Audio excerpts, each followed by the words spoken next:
കേൾക്കുന്നില്ല. ഓക്കെ, കുറെ ദിവസമായില്ലേ നമ്മള് കണ്ടിട്ട്? കുറെ ദിവസമായി പ്രഭുവിനെ കണ്ടിട്ട്. ഹരേ കൃഷ്ണ. जय राधा माधवा कुंज बिहारी, जय राधा माधवा कुंज बिहारी, जय गोपी जना वल्लभा गिरिवरधारी, जय गोपी जना वल्लभा गिरिवरधारी, यशोदा नंदन ब्रज जनरंजन, यशोदा नंदन ब्रज जनरंजन, यमुना तीरा वनचारी, यमुना तीरा वनचारी, जय राधा माधवा कुंज बिहारी, जय राधा माधवा कुंज बिहारी, जय श्री कृष्ण चैतन्य प्रभु नित्यानंद, श्री अद्वैत गदाधर श्रीवासादि गौर भक्तवृंद। हरे कृष्णा कृष्णा कृष्ण हरे हरे, हरे राम राम राम हरे हरे, हरे कृष्णा कृष्ण कृष्ण हरे हरे, हरे राम राम राम हरे हरे, हरे कृष्णा कृष्ण कृष्ण हरे हरे, हरे राम राम राम हरे हरे, जय प्रभु बधा जय प्रभु बधा, जय प्रभु बधा श्रील प्रभु बधा, जय गुरुदेवा जय गुरुदेवा, जय गुरुदेवा श्रील गुरुदेवा, निराय गौर हरि बोल हरि बोल, हरि बोल निताय गौर हरि बोल, निताय गौर हरि बोल, हरि बोल हरि बोल निताय गौर हरि बोल। ओम नमो भगवते वासुदेवाय, ओम नमो भगवते वासुदेवाय, ओम नमो भगवते वासुदेवाय। हरि ओम तत्सत्। हरे कृष्ण. ഭഗവത്ഗീത യഥാരൂപം അധ്യായം 13, പ്രകൃതി പുരുഷൻ ക്ഷേത്രജ്ഞൻ. അതില് 22ാമത്തെ ശ്ലോകം, ശ്ലോകം 22. പുരുഷ പ്രകൃതിസ്ഥോ ഹി ഭുങ്ക്തേ പ്രകൃതിജാൻ ഗുണാൻ, കാരണം ഗുണസംഗസ്യ സദ് അസദ്യോ നിജന്മസ്യു. പുരുഷ പ്രകൃതിസ്ഥോ ഹി ഭുങ്ക്തേ പ്രകൃതിജാൻ ഗുണാൻ, കാരണം ഗുണസംഗസ്യ സദ് അസദ്യോ നിജോനിസ്യു ജന്മസ്യ. പുരുഷ പ്രകൃതിസ്ഥോ ഹി ഭുങ്ക്തേ പ്രകൃതിജാൻ ഗുണാൻ, കാരണം ഗുണസംഗസ്യ സദ് അസദ്യോ ജന്മസ്യ ജന്മസു. ഹരികൃഷ്ണ. ഭൗതിക പ്രകൃതിയിൽ ജീവാത്മാവ് പ്രകൃതിയുടെ ത്രിഗുണങ്ങൾ അനുഭവിച്ചുകൊണ്ടുള്ള ജീവിത രീതി കൈക്കൊള്ളുന്നു. ഭൗതിക പ്രകൃതിയുമായുള്ള സമ്പർക്കത്താലാണിത്. അങ്ങനെ നല്ലതും ചീത്തയുമായ നാനാ യോനികളിൽ ജീവൻ പിറവിയെടുക്കുന്നു. ഭാവാർത്ഥം ജയശ്രീല പ്രഭുപാദ്. സുപ്രധാനമായ ഈ ശ്ലോകം ജീവൻ ഒരു ശരീരത്തിൽ നിന്ന് മറ്റൊന്നിലേക്ക് മാറിക്കൊണ്ടിരിക്കുന്നത് എങ്ങനെയെന്ന അറിവ് നൽകുന്നു. ഉടുപ്പ് മാറുന്നത് പോലെയാണ് ജീവാത്മാവ് ശരീരം മാറിയെടുക്കുന്നതെന്ന് 2ാം അധ്യായത്തിൽ പറയുന്നുണ്ട്. ഈ വേഷപ്പകർച്ചയ്ക്ക് കാരണം ഭൗതിക ജീവിതത്തിലുള്ള ആസക്തിയാണ്. മിഥ്യയായ പ്രത്യക്ഷീഭാവത്താൽ ആകർഷിക്കപ്പെടുന്ന കാലത്തോളം ഇങ്ങനെ ജനന മരണങ്ങളുടെ പരമ്പരയിൽപ്പെട്ടില്ലാതെ നിവൃത്തിയില്ല. ഭൗതിക പ്രകൃതിയെ കീഴടക്കണമെന്ന ആകാംക്ഷ മൂലമാണ് ജീവൻ ഈ അനിഷ്ട പരിതസ്ഥിതിയിലാക്കപ്പെട്ടത്. ഭൗതിക തൃഷ്ണയുടെ പ്രേരണ മൂലം ജീവാത്മാവ് ചിലപ്പോൾ ദേവനാകും, ചിലപ്പോൾ മനുഷ്യനാകും, മറ്റു ചിലപ്പോൾ വന്യമൃഗവുമായി, പക്ഷിയായും പുഴുവായും ജലജന്തുവായും പുണ്യാത്മാവായും മൂട്ടയായി പോലും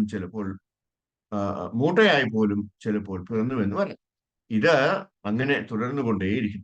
ഏത് രൂപം എടുത്താലും തന്റെ പരിതസ്ഥിതികളുടെ ആധിപത്യം തനിക്ക് തന്നെയാണെന്ന് ജീവൻ കരുതുന്നു. എന്നാൽ അത് ഭൗതിക പ്രകൃതിക്ക് അതിനാണെന്ന് അത്രേ സത്യം. എങ്ങനെ ഈ വിഭിന്ന ശരീരങ്ങളിൽ പോകുന്നു എന്ന് വിവരിച്ചു കഴിഞ്ഞു.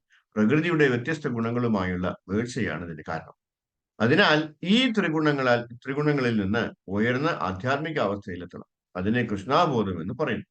കൃഷ്ണാബോധം ഒരിക്കാത്തവരെ ഭൗതികതാബോധം ഒരു ശരീരത്തിൽ നിന്ന് മറ്റൊന്നിലേക്ക് മാറിക്കൊണ്ടിരിക്കാൻ നിർബന്ധിക്കും. സ്മരണാതീത കാലം മുതൽക്ക് തന്നിൽ അടിഞ്ഞു കിടക്കുന്ന ഭൗതിക വാഞ്ചനകളാണിത് കളമൊരുക്കുന്നത്. ഈ ധാരണ അയാൾ തുടച്ചു നീക്കണം. ആധികാരിക സ്രോതസ്സുകളിൽ നിന്ന് കേട്ടറിയുന്നത് കൊണ്ട് മാത്രമേ ഇത് സാധ്യമാവുകയുള്ളൂ. ഒരു ഉത്തമ ഉദാഹരണം ഇതാ. അർജുനൻ കൃഷ്ണനിൽ നിന്നും ദൈവശാസ്ത്രം കേട്ടറിയുന്നു. ഈ ശ്രവണ പ്രക്രിയയ്ക്ക് വിധേയനാകുന്ന ജീവാത്മാവിൽ നിന്ന് ഏറെക്കാലമായി തന്നിൽ വേരൂന്നി നിൽക്കുന്ന ആഗ്രഹം ഭൗതിക പ്രകൃതിയെ കീഴടക്കണമെന്ന വാശി താനേ മാഞ്ഞുപോകും.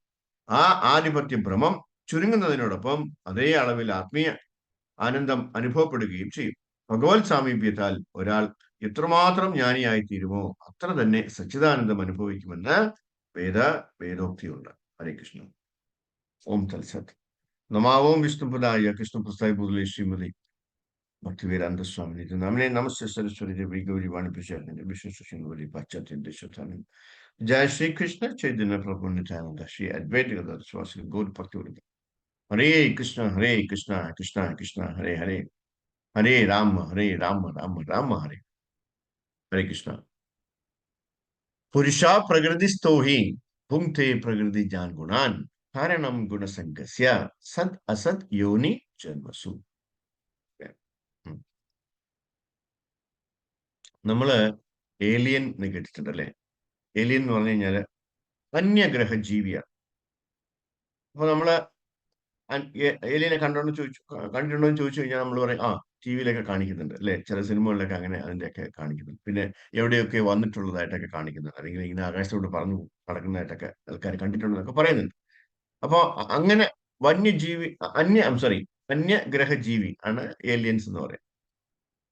ശരിക്കും അതിന്റെ ഉത്തമ ഉദാഹരണം എന്ന് പറയുന്നത് അല്ലെങ്കിൽ ഏലിയൻസ് അല്ലെങ്കിൽ അന്യഗ്രഹ ജീവി ആരാണെന്ന് ചോദിച്ചു കഴിഞ്ഞാല് നമ്മൾ തന്നെയാണ് അല്ലെ. അത് മനസ്സിലാക്കി കഴിഞ്ഞാൽ ഈ ശ്ലോകത്തിന്റെ കംപ്ലീറ്റ് സ്വാദം അതിൽ മനസ്സിലാക്കി പറ്റും അല്ലെ. നമ്മൾ ശരിക്കും ഏലിയൻസ് ആണ്, നമ്മൾ ശരിക്കും അന്യഗ്രഹ ജീവി. നമ്മൾ ഇവിടെയുള്ള ആൾക്കാരല്ല. ഇവിടെ നമ്മൾ തൽക്കാലത്തേക്ക് വന്നതാണ് അല്ലെ, സുഖം അനുഭവിക്കാൻ വന്നതാണ്. എന്നാ ഇവിടെ സുഖമുണ്ടോ എന്ന് ചോദിച്ചു കഴിഞ്ഞാൽ ഇല്ല എന്ന് തന്നെ പറയാം അല്ലെ. ദുഃഖാലയം അശാശ്വതമാണ്. എന്നിട്ട് നമ്മൾ എന്താണ് ഇവിടെ രാജാവിനെ പോലെ ജീവിക്കാനായിട്ട് ഇവിടെ ചാടിപ്പുറത്ത് വന്നതാണ്. നമ്മളെല്ലാവരും എവിടെയാണ് താമസിച്ചിരുന്നത്? ഗോലോക വൃന്ദാവനത്തിലാണ് താമസിച്ചിരുന്നത്. ഭഗവാനെ സേവിച്ചുകൊണ്ട് നമ്മൾ കഴിയുകയായിരുന്നു. എപ്പോഴോ ഒരു ദുർബല നിമിഷത്തില് നമുക്ക് ഒരു ചെറിയ അസൂയ തോന്നും. എന്താണ് നമുക്ക് ഈ ഭഗവാനെ മാത്രം എല്ലാ സുഖവും അനുഭവിച്ചാൽ മതിയോ? എനിക്കും സുഖം അനുഭവിക്കണ്ടേ അല്ലെ? ഇവിടെ താഴോട്ട് നോക്കുമ്പോൾ ഈ ഭൂമിയിൽ എല്ലാവരും വളരെ രാജാവായിട്ടൊക്കെ നടക്കുന്നു എന്നാണ് നമുക്ക് തോന്നുന്നത് അല്ലെ. അങ്ങനെ നമ്മൾ അവിടുന്ന് പിണങ്ങി വഴക്കുണ്ടാക്കി താഴോട്ട് പൊരിച്ചവര് ഇവിടെ വന്നിട്ടോ നമ്മൾ ഇതൊന്നും മനസ്സിലാക്കാതെ അല്ലെ, ഇത് മുഴുവൻ സുഖമാണെന്ന് വിചാരിച്ച് നമ്മൾ ഇങ്ങനെ ജന്മ മൃത്യു ജരാവ്യാധിയിൽ ഇങ്ങനെ ഉഴലിക്കൊണ്ടിരിക്കുകയാണ്. കോടാനുകോടി ജന്മങ്ങൾ എടുത്തിട്ടുണ്ട് ഇതിനകം. എന്നിട്ട് പോലും നമുക്ക് തിരിച്ചു പോകാനുള്ള ഒരു താല്പര്യം വന്നിട്ടില്ല. കാര്യം എന്താണ്? നമുക്ക് ഭഗവാനെ അറിയാൻ പറ്റും. നമുക്ക് ഭഗവാനോടുള്ള സ്നേഹമില്ലാത്തത് കൊണ്ടാണ് നമുക്ക് തിരിച്ചു പോകാൻ പറ്റാത്തത് അല്ലെ. അപ്പൊ നമ്മള് എന്താണ് ശരിക്കും? നമ്മള് അന്യഗ്രഹ ജീവിയാണ്, ഇവിടെ ജീവിക്കാനുള്ള ആൾക്കാരല്ല അല്ലെ. നമ്മൾ ഇങ്ങോട്ട് വന്നപ്പോഴോ ഒരു പാക്കേജുമായിട്ടാണ് വന്നത് അല്ലെ. ഭഗവാൻ നന്നായിട്ട് പറഞ്ഞു, നീ പോരുത്, അവിടെ നിനക്ക് സന്തോഷം ഉണ്ടാവില്ല എന്ന്. കാരണം പിതാവല്ലേ, പിതാവിന് സ്വന്തം കുഞ്ഞുങ്ങള് വിഷമിക്കുന്നത് കാണാൻ താല്പര്യമില്ല. അതുകൊണ്ടാണ് നമുക്ക് നേരത്തെ തന്നെ അതിന്റെ അഡ്വൈസ് തന്നത്. പക്ഷെ നമ്മളത് കേട്ടില്ല. ഇല്ല, എനിക്ക് പോയേ മതിയാവുള്ളൂ എന്ന് പറഞ്ഞ് നമ്മൾ ചാടി പോകുന്നതാണ്. അപ്പൊ നമ്മൾ എല്ലാവരും തന്നെ ഇവിടെയുള്ള എല്ലാ സകലമാന ജീവരാശികളും എന്താണ്?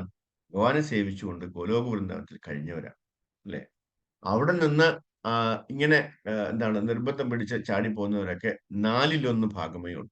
അപ്പൊ ഈ ഭൂലോകത്തുള്ളതെല്ലാം 4/1 ഭാഗമാണ്. ബാക്കി 3/4 ഭാഗവും ഇപ്പോഴും ഭഗവാനോടൊപ്പം സന്തോഷമായിട്ട് ബ്ലിസ്ഫുൾ ആയിട്ട് കഴിയുന്നു അല്ലെ. അപ്പൊ നമുക്കത് നഷ്ടപ്പെട്ടു. അത് നമ്മൾ ഇനി എന്ത് ചെയ്യണം? നമ്മളത് തിരിച്ചെടുത്തിട്ട് അല്ലെ, തിരിച്ച് പിടിച്ചിട്ട് തിരിച്ച് ഭഗവാന്റെ ധാമത്തിലേക്ക്, അതായത് നമ്മുടെ സ്വന്തം ധാമത്തിലേക്ക് പോവാൻ വേണ്ടിയാണ് നമ്മൾ ശ്രമിക്കേണ്ടത്, അല്ലെ? പക്ഷെ നമ്മളിപ്പോ നേരത്തെ പറഞ്ഞതുപോലെ നമ്മൾ ഇങ്ങോട്ട് വന്നത് ഒരു പാക്കേജുമായിട്ടാണ്. ഭഗവാൻ പറഞ്ഞു എന്താണ്? ദുഃഖാലയം അശാശ്വതമാണ്, എന്റെ കുഞ്ഞ് പോരുതേ, മോനെ നീ പോരുത്, മോളെ നീ പോരെന്ന് പറഞ്ഞു, അല്ലെ? ഇല്ല, ഇത് ചുമ്മാ പറയുന്നതാണ്, അല്ലെ, ഞങ്ങൾക്ക് പോയേ പറ്റുള്ളൂ എന്ന് പറഞ്ഞിട്ട് നമ്മൾ നിർബന്ധമായിട്ട് വന്നത്. അപ്പൊ ഇവിടെ എന്താണ്? ദുഃഖാലയം അശാശ്വതമായ എന്നുള്ള ഒരു പാക്കേജുമായിട്ടാണ് നമ്മൾ ഇവിടെ വന്നത്. നമ്മുടെ മനസ്സിൽ എന്താണ്? ഭയങ്കര സുഖമാണ്. പക്ഷേ ഒരു പാക്കേജ് ഒക്കെ വാങ്ങുമ്പോൾ, പാക്കേജ് എടുക്കുമ്പോൾ അതിനകത്ത് ചെറിയ കുറച്ച് കുറച്ച് കുറച്ച് സുഖങ്ങൾ ഉണ്ടാവും, അല്ലെ? ആ സുഖങ്ങളാണ് നമ്മൾ ഇങ്ങനെ എന്താണ് എലാബറേറ്റ് ചെയ്ത് കാണിക്കുന്നത്, അല്ലെങ്കിൽ പോഷിപ്പിക്കുന്നത്. ആ സുഖമാണ് സുഖമെന്ന് നമ്മൾ വിചാരിക്കുന്നു. ഞാൻ ഇതിന് കഴിഞ്ഞ ക്ലാസ്സുകളിലൊക്കെ കുറെ ഉദാഹരണങ്ങളൊക്കെ പറഞ്ഞിട്ടുണ്ട്, അല്ലെ? സുഖം എന്താണെന്നുള്ളത് ഡെഫിനിഷൻ എന്താണെന്നൊക്കെ നമ്മൾ പറഞ്ഞിട്ടുണ്ട്, അല്ലെ? നമ്മളൊരു ഒരു ഒരു ഒരു കുടത്തിനകത്ത് ഒരു ഒരു നിറച്ച് വെള്ളം എടുത്തിട്ട് ഒരാളെ ഞെക്കി, അല്ലെ, പൊക്കി എടുക്കുമ്പോഴത്തേന് ആ ഒരു സുഖം, അതാണ് സുഖം എന്ന് പറയുന്നത്. ബാക്കി മുക്കാൽ ഭാഗം സമയം നമ്മൾ ഈ വെള്ളത്തിനകത്ത് മുങ്ങിക്കിടക്കുക, അത്രയ്ക്കും വിഷമമാണ്. പക്ഷെ ഇടയ്ക്ക് ഇടയ്ക്ക് ഇടയ്ക്ക് കുറച്ച് എന്താണ് സുഖങ്ങളൊക്കെ കിട്ടും. അതാണ് നമ്മൾ എന്താണ് ഇവിടെ ഭയങ്കര സുഖമാണെന്ന് വിചാരിക്കുന്നത്. അപ്പൊ നമുക്ക് ഇന്നത്തെ ശ്ലോകത്തിനെ കുറിച്ച് കൂടുതൽ ഡീറ്റെയിൽസ് ആയിട്ട് നോക്കാം. പുരുഷ പ്രകൃതി സ്തോഹി പുങ്ക്തേ പ്രകൃതി ഞാൻ ഗുണാൻ. അപ്പൊ ഞാന് ഇവിടെ എന്താണ് അന്യഗ്രഹ ജീവിയാണെന്ന് പറഞ്ഞു, അല്ലെ? അപ്പോ ഇവിടെ വന്നിട്ട് നമ്മൾ ഇവിടെ വാടകയ്ക്ക് താമസിക്കുകയാണ്, അല്ലെങ്കിൽ ഇവിടെയുള്ള പ്രകൃതിയൊക്കെ നമ്മൾ ചൂഷണം ചെയ്ത് തൽക്കാലത്തേക്ക് ഇവിടെ കഴിയാനുള്ള അനുവാദമാണ് നമുക്ക് തന്നിരിക്കുന്നത്, അല്ലെ? ഭഗവാൻ നമുക്ക് അതിനുള്ള സ്വാതന്ത്ര്യം തന്നിട്ടുണ്ട്. നിനക്ക് വേണമെങ്കിൽ ഇത് ഇങ്ങനെ ശാശ്വതമായിട്ട് ഇവിടെ തന്നെ കഴിയാം. അതല്ല എങ്കിൽ നിനക്ക് എപ്പോഴും സന്തോഷം കിട്ടുന്ന, ബ്ലിസ്ഫുൾ കിട്ടുന്ന എന്റെ സന്നിധിയിലേക്ക് തിരിച്ചു വരാം എന്നുള്ള സ്വാതന്ത്ര്യം നമുക്ക് തന്നിട്ടുണ്ട്. ആ സ്വാതന്ത്ര്യം, ആ ഒരു ലേശം മാത്രം സ്വാതന്ത്ര്യമാണ് നമ്മളെ ദുരുപയോഗപ്പെടുത്തി ഇപ്പോഴും ഇവിടെ തന്നെ ഇരിക്കുന്നത്. ഞാൻ പോകില്ല എന്നുള്ള വാശിയില്ല, ഞാൻ തിരിച്ചു വരുന്നില്ല എന്നുള്ള വാശിയില്ല, അല്ലെ? എന്നായാലും നമ്മൾ തിരിച്ചു പോയേ പറ്റൂ.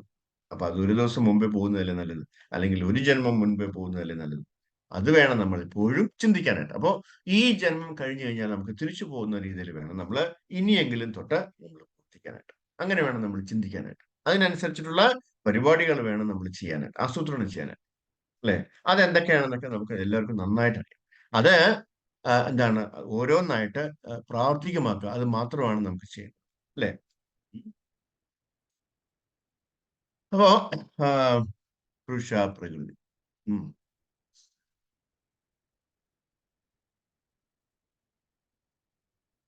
പ്രകൃതിസ്ഥം എന്നാൽ ഈ ഭൗതിക ലോകം എന്നാണ് അർത്ഥം.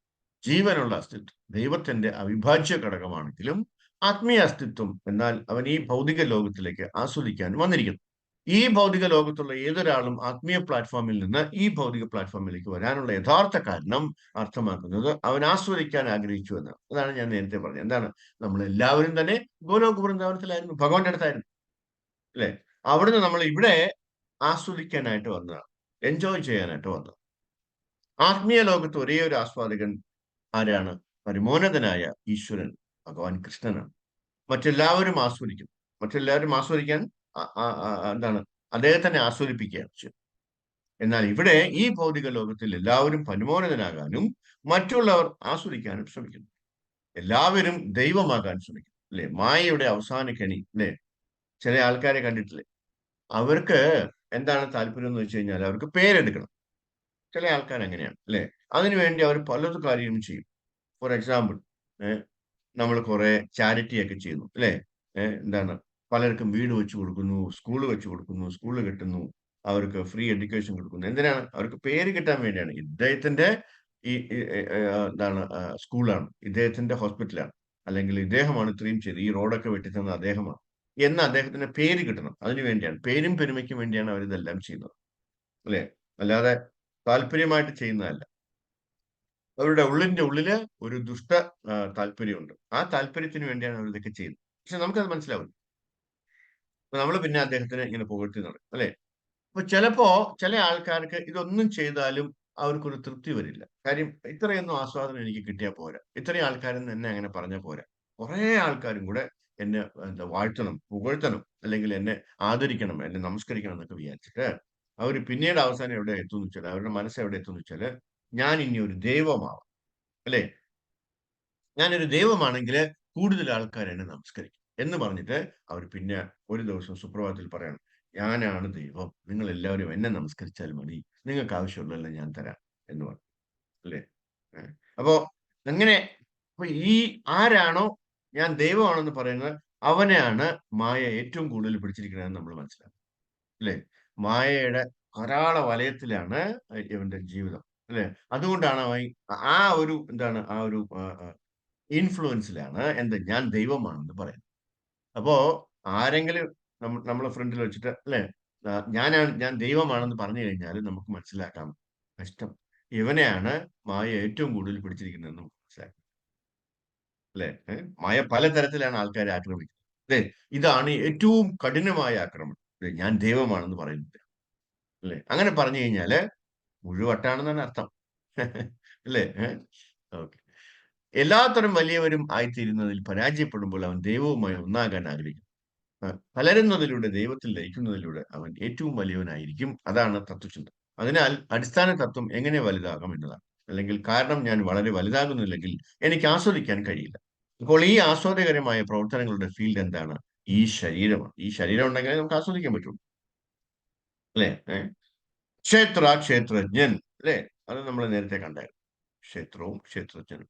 ഈ ശരീരം പ്രവർത്തനങ്ങളുടെ മേഖലയാണ്. അതിനാൽ ജീവജാലമായ എന്താണ് എന്താണ് ജീവജാലങ്ങൾക്ക് ഒരു ക്ഷേത്രം വേണം ആസ്വദിക്കാനായിട്ട്. അതിനാൽ പുരുഷൻ ജീവജാലങ്ങൾ ഈ ഭൗതിക ഊർജത്താൽ കുടുങ്ങിയിരിക്കും. അതിനെയാണ് പുരുഷ പ്രകൃതിസ്ഥ എന്ന് ഈ ശ്ലോകത്തിൽ പറയുന്നത്. അദ്ദേഹം ഈ ഭൗതിക ലോകത്ത് തുടരേണ്ട ആവശ്യമില്ല. എന്നാൽ ഈ ഭൗതിക ലോകം ആസ്വദിക്കാൻ അവൻ തീരുമാനിച്ചു. അതുകൊണ്ട് അവൻ ഇവിടെ തന്നെയുണ്ട്. ആര്? ഈ ജീവൻ, അല്ലെ? ജീവൻ.